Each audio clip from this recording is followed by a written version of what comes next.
Hey everyone, Kelly Dean Allen here. A quick little instructional video here for you with regards to soloing and bending notes and whatnot, because it's something I see over and over and over again being done incorrectly by beginner, early intermediate players, intermediate players. Some people actually somehow make a go of this approach to soloing, and I don't know how they do it.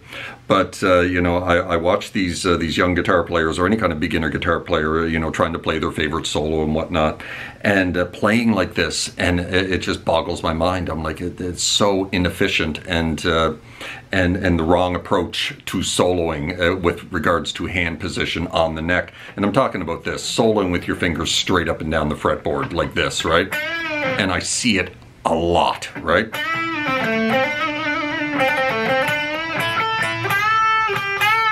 I can barely do it.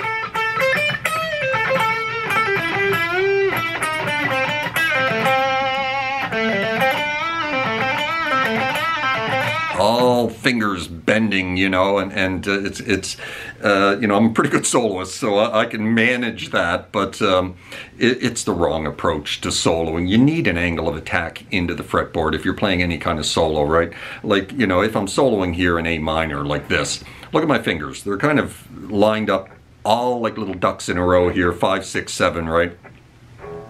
All for extra support and strength. They're all pointing over here somewhere. They're not pointing up at the sky, and they're all lined up in a row for support. And all of the bending is not going on with my fingers, though my fingers are on the strings doing the actual literal bending. All of the torque and strength is coming from my wrist and forearm.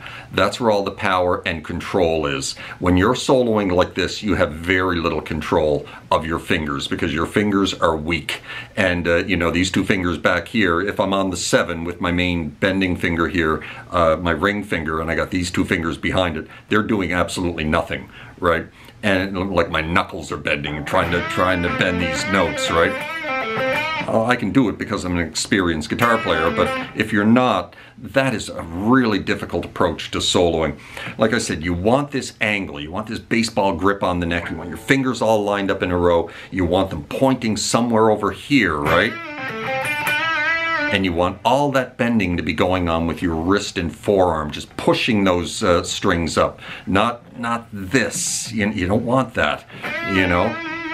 And that's where all the control is. That's where all the control of your pitch, control of your vibrato, because you know your whole arm and your wrist, you have a lot more control over that than just this, right? These bending knuckles. So if you watch my arm, all the bending is going on here. It's all this torque, right? And it's not this. Now when you get down to the B string here, if you're in A, right, look at the angle of attack here. My fingers are pointing over here somewhere, right? And my other fingers are lined up behind it for support and strength. And you can drop into licks like that, right?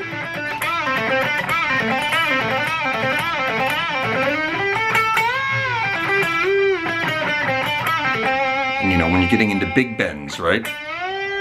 Something like that, you know, my whole arm is going up, right? And that's what you want. You're going to have a hard time getting a big bend like that with just fingers.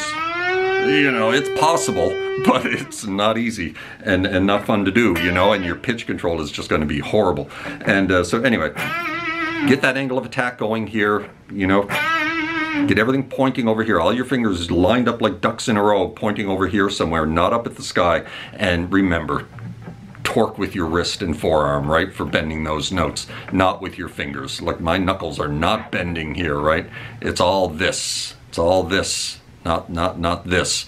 And so there you go. I certainly hope you enjoyed that and found it helpful in maybe your own playing. If you're a beginner or intermediate player and you've been approaching the neck like this, you know, stop it. Stop doing that.